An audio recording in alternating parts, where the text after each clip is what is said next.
Es lo más hermoso que vas a ver en tu vida. En el universo, probablemente. Nada va a volver a ser igual.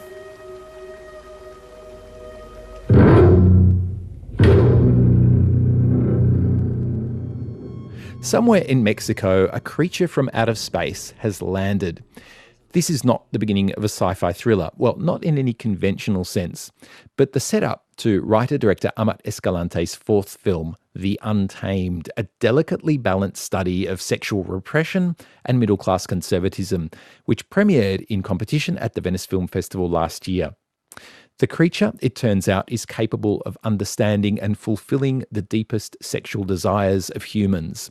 And it becomes the link between a clutch of characters who live in a nearby city.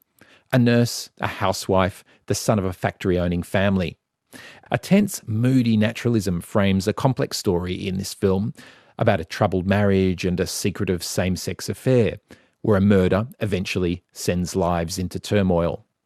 The B-movie creature from outer space idea that sets the plot in motion is more haunting than even remotely trashy.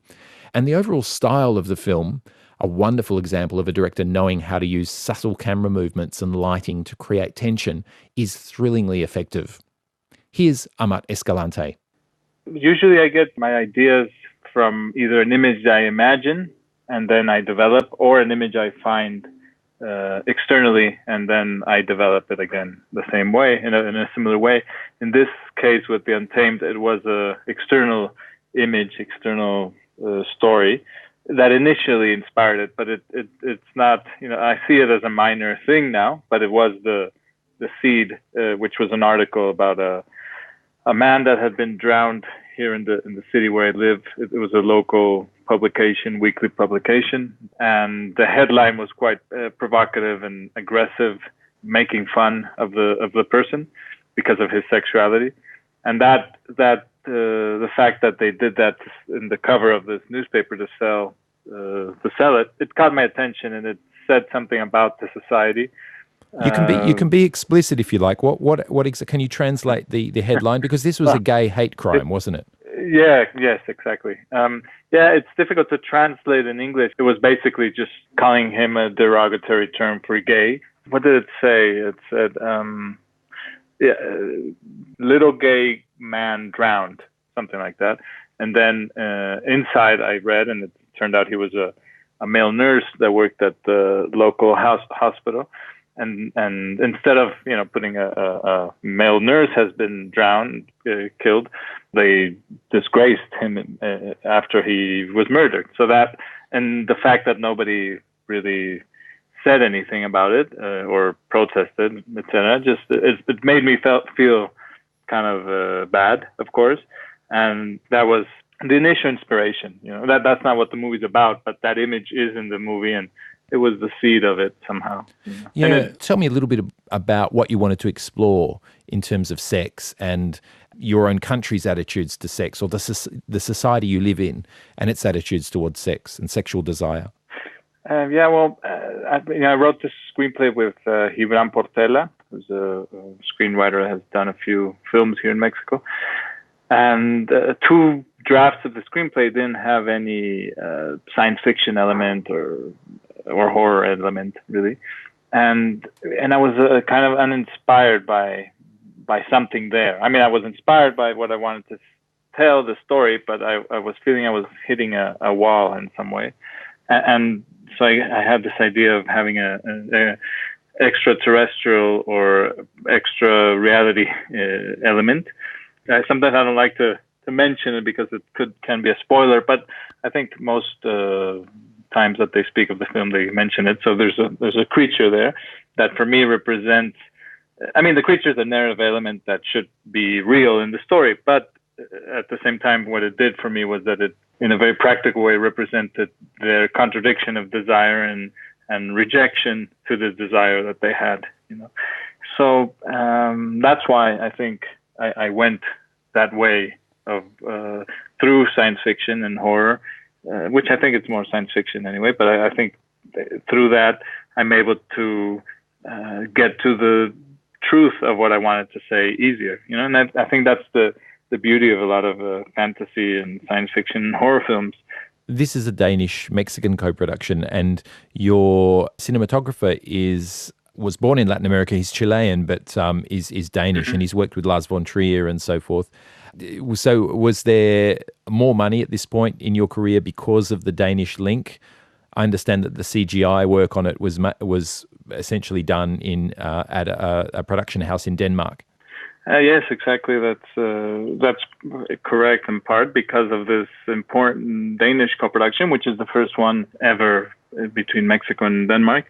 I was able to do many things that would have been quite difficult without having this co-production. In that way, it was different than other movies that I have made that we do have co-productions, but in this one I was really able to see how important it was. And yeah, Manuel Alberto Claro, the cinematographer, came in part of this co-production, and also Peter Hjort, who was a very important visual effects supervisor, who has also worked in all of Lars von Trier's movies, films since Dance in the Dark. And so getting this talent, this quality, was really important for the movie. Tell me a little bit about the film's critique of the middle class or the upper middle classes in Mexico. It seems I took away from it this sort of conflation, if you like, between a sort of sexual repression and a sexual bigotry, if you like, and the mores of middle-class Mexicans, and by middle class, we're talking about people who own factories and to whom, outward appearances and a notion of respectability are very, very important. I mean, they're almost pathologically concerned with how they appear to the outside world. Was this in some way, am I right in suggesting that there is a critique of a certain middle-class attitude to sex in this film? Yeah, well, I grew up in quite a small town, relatively small, especially compared to Mexico City, for example. And I always was very drawn to and attracted to people's way of being, of course, and speaking and acting. And that has inspired all my movies. The state where I live is the most religious state of Mexico.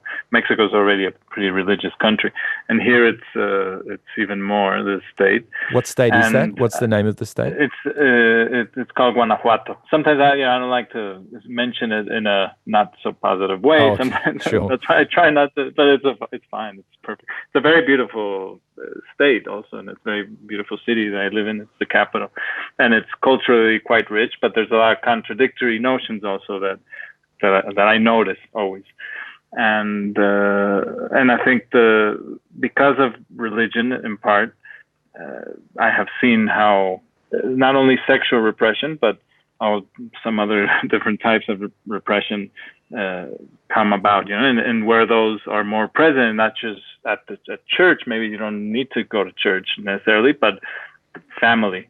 That's where I felt it comes from, and it's not only a response to the sexual repression that creates violence, sexual violence, in which there is a lot of towards women, especially in the world, and Mexico is no different. But also in Mexico, we have very extreme violence between different groups, and a social violence that exists, obviously, and a lot of death.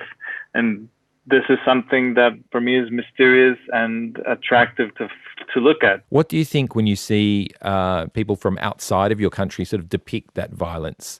It seems like we've had a lot of that violence make its way into films like Sicario, which I liked a lot, which was about the drug cartels and the sort of US law enforcement sort of fighting those cartels in extremely violent. And then there's things like the TV series The Bridge, which was kind of a remake, I think, of a Danish noir that was then, or Scandi noir, that was then repositioned on the Mexican-US border, and also talked about drug cartels and the extreme violence. What do you think when you see those US representations of your country in these terms? Well, those two examples specifically, I think are somehow exceptions in a way. I mean, the Bridge, for example, was directed by a friend who actually lives here in the same city I live in, Gerardo Naranjo.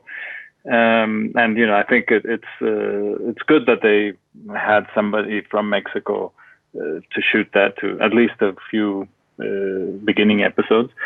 With Sicario, I saw it here at the cinema, and I liked it. I mean, I admired it as a filmmaker. Watching the movie, there was some things about it that I was a little bit not so excited about, but that's normal because it's a movie that's from the point of view of them, of the United States.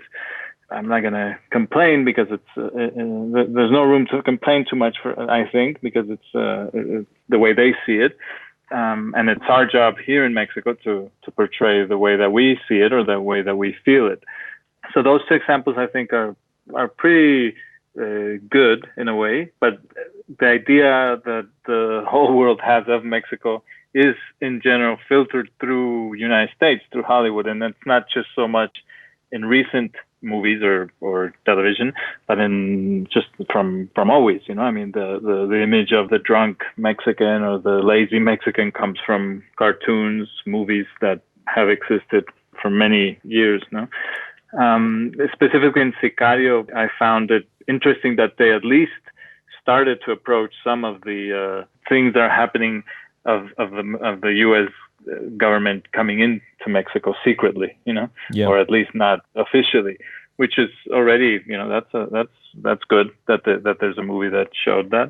Of course, it's still a big major Hollywood movie that is difficult to avoid some of the things that that they have to put in a way, Yeah. The perspective is still the U.S. perspective. Yes. I mean, you mentioned though that it's the job of Mexican directors to then tell the story from the Mexican point of view and from their side of the border, but from the Mexican point of view, sort of internationally too. Mexico is a country with an amazing wealth of cinematic talent. I mean, in the English speaking world, we're very much aware of the directors who have gone to Hollywood, like Alfonso Cuarón and Guillermo del Toro and Iñárritu, of course.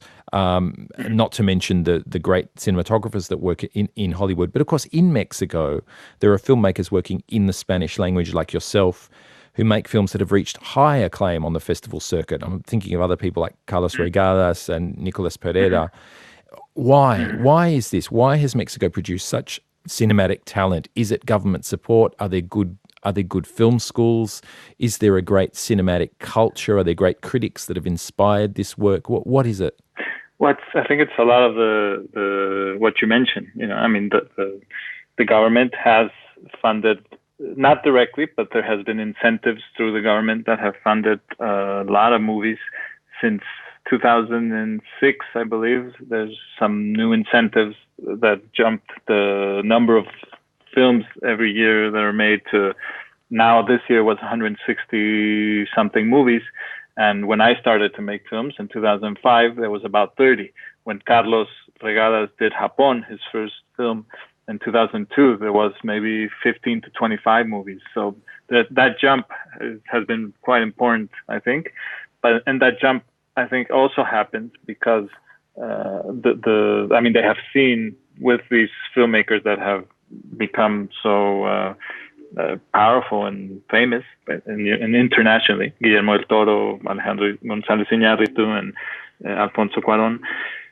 That's also quite inspiring, not just for individuals, but also for the film industry and for the government to see that there can be real talent coming out of here, and they need to take care of that somehow. So that has all been quite important, I think. But at the same time, Carlos, me, we were at the same time inspired by these three filmmakers, but we were also in a parallel road at the same time, inspired by. One of my big inspirations was Werner Herzog, for example. I know Carlos also, Yes, you guys are kind of not a parallel cinema as such, but you're operating very much more within that European art tradition of filmmakers. Mm-hmm. I mean, do you think you'll go to Hollywood? Is that something you're interested in doing? Well, I'm curious about it. I'm part from the United States. My mother's from the United States, and I grew up partly in the United States. I have already made one movie in Los Angeles about Mexicans over there. It was a very anti-Hollywood movie anyway. I mean, not anti, but nothing to do with Hollywood. But I did film there, and it's a country that inspires me, and I'm curious about it. But I'm always very inspired by my country, by Mexico, and it's such a contradictory country and so rich in many ways. And it's very inspiring, and I think also that's why there's so many interesting things coming out of here also, and I mean, I think Australia also, it's a country that has a lot of contradictions, and I think those contradictions are always very inspiring for people and produce richness, I feel. Amat Escalante. His film The Untamed is in limited release in Melbourne and Sydney this week. Watch out for it on video on demand early next year.